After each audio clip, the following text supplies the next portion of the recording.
Self-love is the first love.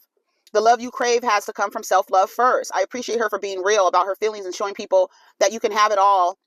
But if you don't have peace within or love of self, it doesn't matter. Honestly, I feel like once we find God, we find love. And understand that you are an extension of source energy. You are an extension of the energy that we name God, okay? Because God is not a he, God is not a she, God is non-binary, no gender, all and none at the same time, both and none at the same time.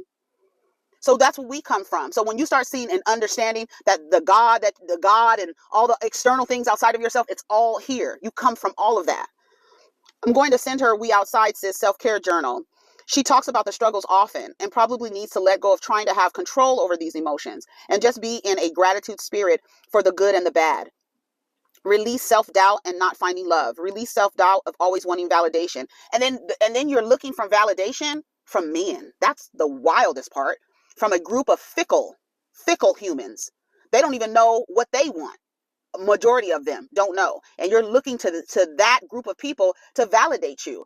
When you're male centered and your priority is a man before anything else, priority in love, whatever you're doing, and the center of your world is a man, you're not going to love yourself. You have to decenter looking for men to validate you, like honestly. And I know that's what she's talking about. She's not talking about a love from her girlfriends. She's not talking about a love from her family. She's talking about a love from a man. That's what she's talking about. Looking for validation. These men will like you one day and then in 3 weeks won't like you anymore for whatever reason. So you can't depend on someone else's love to fulfill you. The love that you give needs to be overflowing from what you have already given yourself. I always think about the Ace of Cups and the tarot. It's overflowing. That's where you give from. You can't give from a receptacle that is half empty or half full, however way you want to look at it.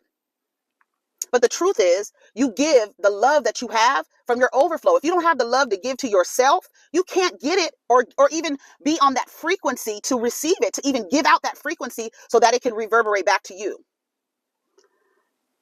Loving on yourself is a lifetime journey. It's not an epiphany moment where you finally feel like you got it all figured out. No, it's all a journey. All of it is a journey.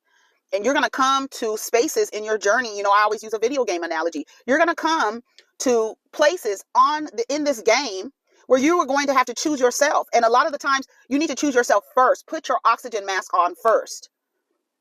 It's really sad. It's really sad. People keep saying, trust God and pray for what you desire. I think it's asinine to pray to a male deity for a man. Girl, that's crazy as hell. You guys have to unlearn the concept of the energy of God and release the concept that it has a gender and that gender is he. And you don't even realize that your male centeredness comes from praying to a male deity, thinking that this male deity is your salvation. Girl, that's crazy to me. And I'm just going to say it. I know there's some Jesus lovers and Jesus is your homeboy, but Jesus is, girl, when Jesus entered the chat, patriarchy ensued. It did. Y'all start worshiping male deities and men and then using he and him pronouns to talk about the energy of God.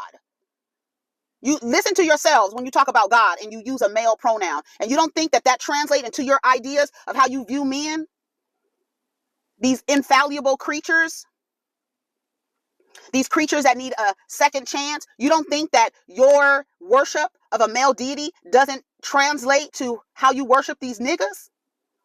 And you look for validation from these men who can't even validate themselves?